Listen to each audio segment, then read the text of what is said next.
जय माता दी दोस्तों, एक बार फिर से हम आपको लेकर चलते हैं सहारनपुर रेलवे स्टेशन से करीब 42 किलोमीटर दूर शिवालिक पर्वतों की तलहटी पर बसे माता शाकुंभरी देवी मंदिर के दर्शन कराने के लिए।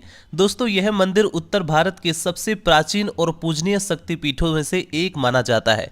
यहाँ पर दोस्तों आप बस की मदद से भी आ सकते हैं या पर्सनल व्हीकल की मदद से भी आ सकते हैं। मंदिर से 1-2 किलोमीटर पहले ही आपको होटल्स भी देखने को मिल जाते हैं।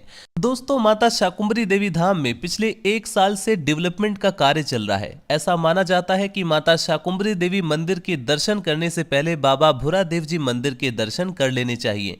तो चलिए दोस्तों, आपको लेकर चलते हैं माता शाकुंभरी देवी धाम में बाबा भूरादेव जी मंदिर के दर्शन कराने के लिए, जो कि माता शाकुंभरी देवी मंदिर से लगभग 1 किलोमीटर पहले ही पड़ता है। यहाँ पर दोस्तों आप प्रसाद चढ़ा सकते हैं। इसके अलावा दोस्तों आप यहाँ पर काफ़ी अच्छे फोटोज भी क्लिक कर सकते हैं। दर्शन करने के बाद दोस्तों अब हम यहाँ से चलेंगे माता शाकुंभरी देवी धाम में। दोस्तों, एक पुरानी कथा के अनुसार एक समय धरती पर भयंकर अकाल पड़ा। चारों ओर अन्न, फल, जल और वनस्पति का अभाव हो गया। उस समय देवताओं और ऋषि मुनियों ने मां भगवती से प्रार्थना की वे संसार को जीवन प्रदान करें। मां भगवती ने शाकुंभरी का रूप धारण किया और सैकड़ों प्रकार की सब्जियां, फल, अन्न और पौधों को उत्पन्न कर धरती पर जीवन का संचार किया।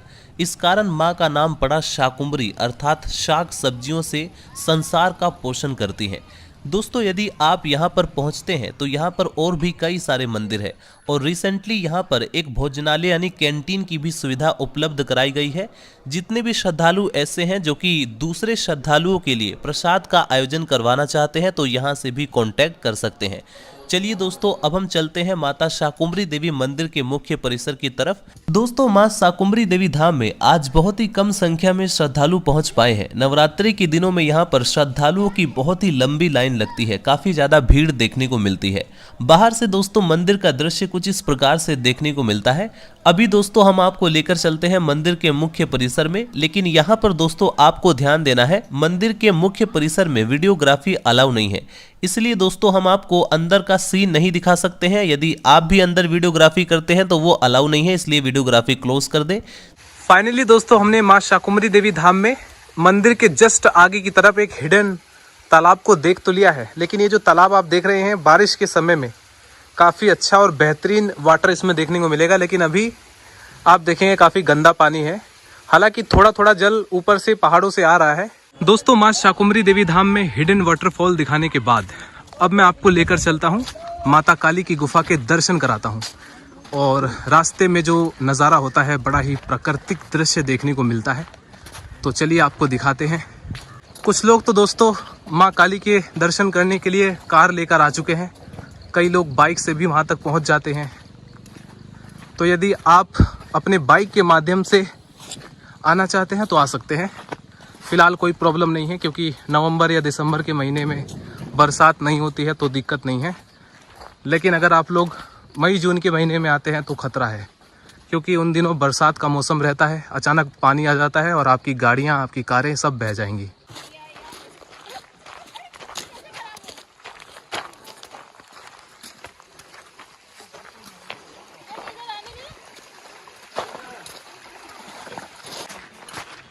रास्ते में दोस्तों प्राचीन गोरखनाथ जहांवीर मंदिर भी है, जिसके दर्शन करने के लिए दोस्तों अब हम जा रहे हैं। बहुत ही प्राचीन कुटिया लग रही है और यहाँ पर काफ़ी लोग भी हैं। फाइनली दोस्तों हम पहुँच चुके हैं माता काली की गुफा के दर्शन करने के लिए।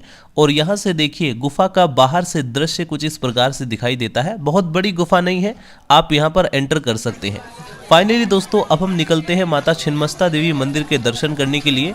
और रास्ते में दोस्तों यहाँ पर मेले में आप कुछ भी खरीद सकते हैं, जैसा कि यदि आप वो लोग अपने परिवार के साथ आ रहे हैं, अपने बच्चों के साथ आ रहे हैं, तो यहाँ पर आप लोग सामान खरीद सकते हैं। बाकी दोस्तों आपकी जानकारी के लिए बता दें, यदि आप लोग बस से माता रानी के दरबार में आते हैं तो लगभग 60 रुपये किराया आपका लग जाता है। चलिए दोस्तों अब हम चलते हैं माँ छिन्नमस्ता देवी मंदिर के दर्शन करने के लिए। माँ छिन्नमस्ता देवी मंदिर के दर्शन करने के लिए आपको कुछ सीढ़ियाँ चढ़नी पड़ती है। सीढ़ियों को चढ़ने के बाद आप यहाँ पर दर्शन करेंगे। और फाइनली दोस्तों दर्शन करने के बाद अब हम वापस चलते हैं, अपने घर की तरफ प्रस्थान करेंगे। एक फ्लाईओवर बनने वाला है और उस फ्लाईओवर की मदद से श्रद्धालु डायरेक्टली अपने वाहन के साथ मंदिर तक पहुंच सकेंगे। और बरसात के दिनों में जो अचानक पानी भर जाता था, जिसकी वजह से श्रद्धालुओं को काफ़ी समस्याएं होती थी, अब वो नहीं होंगी। दोस्तों आपको बरसात के दिनों में जब भी आते हैं तो बहुत ज़्यादा पानी देखने को मिलता है, लेकिन अभी के टाइम में जब फ्लाईओवर बन जाएगा तो दिक्कत नहीं होगी।